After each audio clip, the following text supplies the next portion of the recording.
Nous étudierons aujourd'hui comment rechercher des fonds auprès d'investisseurs financiers. Donc nous aborderons ce thème en plusieurs points. Le premier, nous étudierons pourquoi faire appel à des investisseurs financiers. Par la suite, nous verrons quels sont les différents types d'investisseurs. Nous aborderons comment les identifier et les sectionner. Et nous conclurons sur les avantages et les contraintes de faire appel à un investisseur financier. Donc pour en parler avec nous aujourd'hui, Morgane Rolando, bonjour. Bonjour.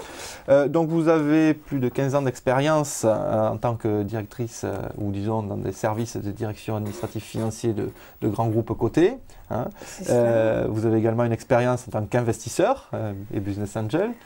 Ce qui vous a amené à créer votre propre cabinet de conseil auprès de chefs d'entreprise pour leur proposer des prestations de DAF, hein, de direction administrative et financière. Donc en premier lieu, pouvez-vous nous dire pourquoi faire appel à un moment donné à des investisseurs privés ou financiers? C'est un besoin d'argent, tout classiquement. Généralement, quand l'entreprise se trouve à une phase de croissance pour laquelle elle a besoin d'un fort investissement. Donc on parle d'investissement, c'est-à-dire d'avoir une vision à long terme où elle va commencer à se tourner vers les différents modes de financement et trouver un investisseur financier, donc commencer à une levée de fonds est un de ces outils qui va lui permettre justement d'avoir les outils du long terme. Alors, quelle est la différence avec, je dirais, un financement plus classique, un financement bancaire? Alors, un investisseur va intervenir en capital, donc il va prendre des parts sociales dans votre société, devenir propriétaire d'une partie de votre société, alors que l'emprunt bancaire, la banque va vous prêter, vous allez avoir une dette envers la banque. Là, j'ai une anecdote à ce sujet par rapport aux États-Unis, l'investissement privé, donc des investisseurs qui interviennent en capital, représenterait 80% à peu près de l'investissement dans les sociétés, alors que sur l'Europe, on serait beaucoup plus à 80% de l'emprunt bancaire, où on se rend compte que les entrepreneurs s'attachent plus à la maîtrise et la propriété du capital, et 20% en investissement, donc pour des projets d'une croissance beaucoup plus importante. Oui, en France, donc, le financement est surtout bancaire. En France et en Europe, c'est ce qu'on trouve le plus. À 80-20, la crise que nous vivons actuellement est peut-être en train de redessiner les cartes, mais il faudra plusieurs années pour voir effectivement un basculement, une évolution vers les fonds financiers. Alors, quels sont les différents types d'investisseurs privés qui peuvent exister? Alors, le premier, ça va être ce qu'on appelle de la love money. Donc, ça peut être votre famille, vos amis, vos collègues qui vont contribuer avec des sommes qui restent pas relativement modeste, mais pour un investissement, un premier investissement de l'ordre jusqu'à 50 000 €. Oui. Ensuite, on va retrouver les business angels. Donc là, ce sont des personnes physiques qui, très souvent des chefs d'entreprise qui ont vendu ou des anciens salariés, cadres du supérieur qui ont une expérience à apporter et qui ont pu se constituer un petit patrimoine. Donc ces personnes physiques prennent du risque, ils investissent en pré-amorçage. Donc vous avez généralement fait un prototype de votre produit et vous allez commencer la commercialisation. Donc on les trouve dans une échelle de 50 à 500 000 €. D'accord. Ensuite, on va voir les fonds d'investissement. Donc chez eux, on distingue le capital risque qui sont essentiellement dans des secteurs innovants, donc des marchés nouveaux. Et qui dit au risque, dit attendent d'un grand retour sur investissement. Ils investissent à partir de 500 000, 1 million d'euros quand la phase de commercialisation est déjà bien avancée, où on a fait un petit peu la preuve de la clientèle. Ils attendent un retour fort et rapide sur investissement. Oui. Ils se payent à la sortie. Oui. Donc voilà où est leur retour, c'est dans revendre la société quelques années après. Voilà, on va dire entre 3 et 5 ans, parfois un petit peu plus. On a aussi les fonds d'investissement qui font, eux, du capital développement. Donc, ils vont être sur un cycle de vie de société beaucoup plus mature et qui, eux, vont plus attendre un rendement régulier. Donc, plutôt en versement de dividendes. Là, sur une société qui a un gros investissement à prévoir, par exemple, mais qui a déjà un marché, qui est déjà sur la place. Qui a déjà un marché, qui est sur la place, où il y a déjà des concurrents sur le marché. Le marché a déjà été éprouvé.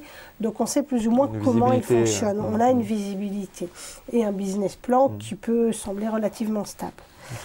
Et nous avons aussi les industriels, donc une autre société qui va permettre à une plus petite de grandir et qui généralement ont une complémentarité, soit un débouché, soit une complémentarité entre les deux activités. Donc en plus du rendement financier, ça va lui apporter la sécurisation d'un fournisseur, d'un marché ou d'une technologie qu'il n'a pas encore. Donc on voit effectivement qu'il y a plusieurs catégories d'investisseurs. Finalement, comment les identifier si moi, chef d'entreprise, j'ai un projet, comment les identifier et savoir vers qui je peux aller? Déjà déterminer le besoin que vous avez, le besoin financier que vous avez, donc faire un plan de financement avec le montant auquel vous aurez besoin entre maintenant et d'ici 3 à 5 ans. Le cycle de vie dans lequel vous êtes, si vous êtes en phase d'amorçage, si vous êtes en phase de lancement sur le marché, si vous êtes sur un marché un petit peu plus mature mais qui a besoin de se consolider. En fonction de votre secteur d'activité. Donc chaque acteur a un secteur d'activité de prédilection. Là, on entend parler on parlait des fonds de capital risque, donc beaucoup sont dans les nouvelles technologies, savoir s'ils ont une tendance, certains vont être plus sur les brevets, d'autres sur l'aspect médicalisé. Donc s'adresser au bon interlocuteur est déjà un gage, de réussite ou de moins d'y commencer. Et sur leur implication dans le projet aussi. Parce que là, on voyait la différence entre l'emprunt bancaire, il peut aussi y avoir un emprunt par obligation, où l'obligataire va être un peu plus concerné que le simple prêteur, ou l'actionnaire qui va lui être beaucoup plus concerné.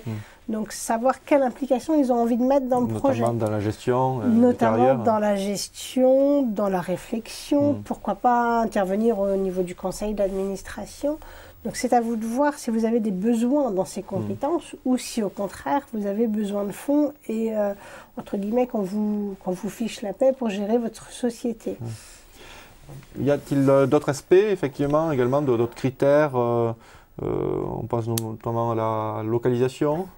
La localisation, plus vous allez être proche de votre investisseur et plus les relations seront faciles puisque la transparence va être quelque chose d'attendu. Donc, que la communication soit la plus fluide possible entre l'entrepreneur et l'investisseur. Donc, effectivement, si on se passe un coup de téléphone facilement, si on peut se rencontrer, même si ce n'est pas très régulier, d'une manière facile, on a 1 heure de trajet ou quoi que ce soit, ce sera beaucoup plus. Il y a même des fonds qui sont régionaux, même, voire il existe des fonds régionaux qui n'investissent que dans leur région, ou il existe des fonds qui, au contraire, vont être portés vers l'international, qui vont n'investir que dans des sociétés qui veulent s'étendre à l'international. Ou des fonds qui ont aussi un critère d'emploi. Donc ça, on le voit de plus en plus, des fonds à caractère un petit peu solidaire, dont un des critères va être la création d'emplois dans tel bassin régional. D'accord, pour financer des projets. Pour financer des projets, tout à fait. Donc une fois qu'on a un peu identifié tous ces acteurs-là, comment le sélectionner, si notamment on a le choix? Eh bien, déjà, il faut aller à leur rencontre. Donc, vous avez des rencontres entre entrepreneurs et investisseurs, des portes ouvertes, tout le monde a un site internet. Donc, consultez la presse, puisque certains aiment beaucoup faire parler d'eux. Donc, voir quels projets ils ont pu financer. Si vous pouvez rentrer en contact avec des entrepreneurs qui ont été financés par eux. Donc, bien connaître leurs critères. Passer du temps sur cette préparation vous en fera gagner par la suite, plutôt que d'aller envoyer votre dossier sur toute la place. Bon, en plus, ils se parlent. Donc, oui, ils se connaissent. Ils se connaissent. Donc, un dossier qui est arrivé chez tout le monde n'aura pas la même presse que celui qui a bien ciblé sa demande dès le départ. Et choisir un investisseur qui soit proche de votre façon de penser aussi, de la vision de l'entreprise. Donc, regarder le portefeuille de participation qu'ils ont peut être très instructeur par rapport à ça. S'ils recherchent vraiment un retour sur investissement, un gain financier à très court terme, ou s'ils s'inscrivent dans l'esprit d'entreprise et envie soit de s'engager à côté de vous sur le long terme, soit tout du moins de contribuer à vous lancer sur du long terme. Ça, c'est quelque chose de très important. Donc effectivement, on voit qu'il y a plusieurs facettes, il n'y a pas que l'aspect financement qui est important. Mais alors, quels sont tous ces, je dirais, les avantages de faire appel, ou disons, les apports d'un investisseur financier? Bon, le premier, c'est qu'il vous amène de l'argent à un moment où vous en avez besoin. Donc, celui-là est essentiel. Mais il peut aussi vous amener un apport en compétences. On le trouve beaucoup au niveau des business angels, personnes physiques, qui vont aller vers un projet qui leur parle. Donc souvent, c'est par rapport à un secteur. Donc si par exemple vous avez une entreprise dans le textile et que vous vous retrouvez avec un industriel qui a vendu une entreprise de ce textile, il pourra comprendre votre business model, vous donner les appuis nécessaires. Pareil pour l'industriel. On a parlé de l'industriel qui va avoir une activité connexe à la vôtre. Lui pourra vous aiguiller soit dans votre choix d'investissement, de machines, de marché, de prioritisation dans votre stratégie. Donc ça, c'est quelque chose d'énormément, de très important. Les intégrer à votre conseil d'administration ou comité stratégique, suivant le nom qu'on lui donne, peut vous donner une vraie impulsion, parce que la solitude de l'entrepreneur dans sa décision, donc ce ne sont pas seulement facile. Que des financiers, hein. On va rechercher également un peu de conseils, enfin, ils sont là aussi pour apporter un peu de conseils. Voilà, et ils ont le même intérêt que vous, puisqu'ils sont rentrés à votre capital, donc si la société croît, elle croît pour eux, mais elle croît pour vous et pour eux en même temps. Donc ça, c'est quelque chose de... On vous parlait d'avoir une vision qui soit un petit peu similaire, donc c'est très important d'avoir des intérêts partagés. Voilà, et ouvrir, dans la mesure du possible, des carnets d'adresses aussi. Bien sûr, ouvrir des portes au niveau du business, que ce soit pour financièrement, ça peut être pour faire une deuxième levée de fonds, ça peut être pour rassurer le banquier. Donc de savoir que cette personne a mis au capital, va pouvoir contribuer à vous ouvrir les portes de l'empreinte trésorerie que vous essayez d'obtenir auparavant. Oui, tout un effet de crédibilité. Ça fait un effet de crédibilité, un effet levier, il peut avoir un effet de visibilité si cette personne est fortement médiatique, ça peut vous ouvrir les portes de chez tel fournisseur emblématique que vous n'arriviez pas à ouvrir tout seul. Donc au niveau contact business, c'est une carte très importante également. Alors à l'inverse, quelles sont les contraintes liées à l'investisseur privé? Alors l'investisseur privé est un actionnaire minoritaire, puisque son rôle n'est pas de prendre la gestion de votre entreprise, donc il laisse l'entrepreneur majoritaire, mais il va avoir des droits. Le premier droit est celui à l'information, donc à avoir un reporting régulier que vous aurez défini ensemble, un droit de vote en AG, en Assemblée Générale, et donc un contrôle sur la gestion. Donc il peut vous demander, à tout moment d'une manière encadrée quand même. Oui, on peut le limiter. Oui, on peut le limiter, mais il est en droit de demander effectivement. Il est en droit de demander quels ont été les supports pour les décisions, quels sont les chiffres, quelles sont les prévisions. Donc là, c'est à vous de discuter avec lui pour voir où va se trouver la limite entre le temps que vous allez passer à produire ces reportings et la lisibilité dont il a besoin. Donc définir ensemble les bons indicateurs performants qui peuvent à la fois vous servir d'outils de pilotage pour votre entreprise et d'outils d'information pour l'actionnaire est un élément très important. De façon à éviter les doublons et les répétitions. Autant que possible. Voilà. Utiliser les mêmes ratios. Un des atouts de l'entrepreneur, c'est quand même son temps qui est très précieux. Et son temps vaut de l'argent, que ce soit pour lui ou pour l'actionnaire. Donc c'est très important de se focaliser sur ce qui est efficace et nécessaire.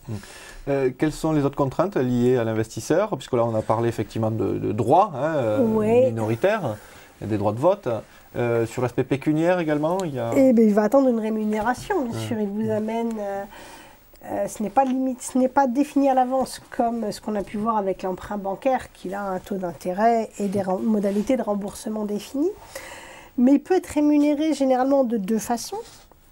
On trouve le dividende, donc qui est la rémunération classique de l'actionnaire que l'on trouve souvent dans des sociétés qui opèrent sur un marché un petit peu mature, où il peut se payer en sortie. Ce qu'on trouve là chez un marché en croissance ou dans l'innovation. Réaliser une plus-value à la revente. Voilà, exactement. La sortie, c'est réaliser une plus-value à la revente. Donc on peut l'envisager dès le départ ou elle peut se dessiner dans le cours de l'action.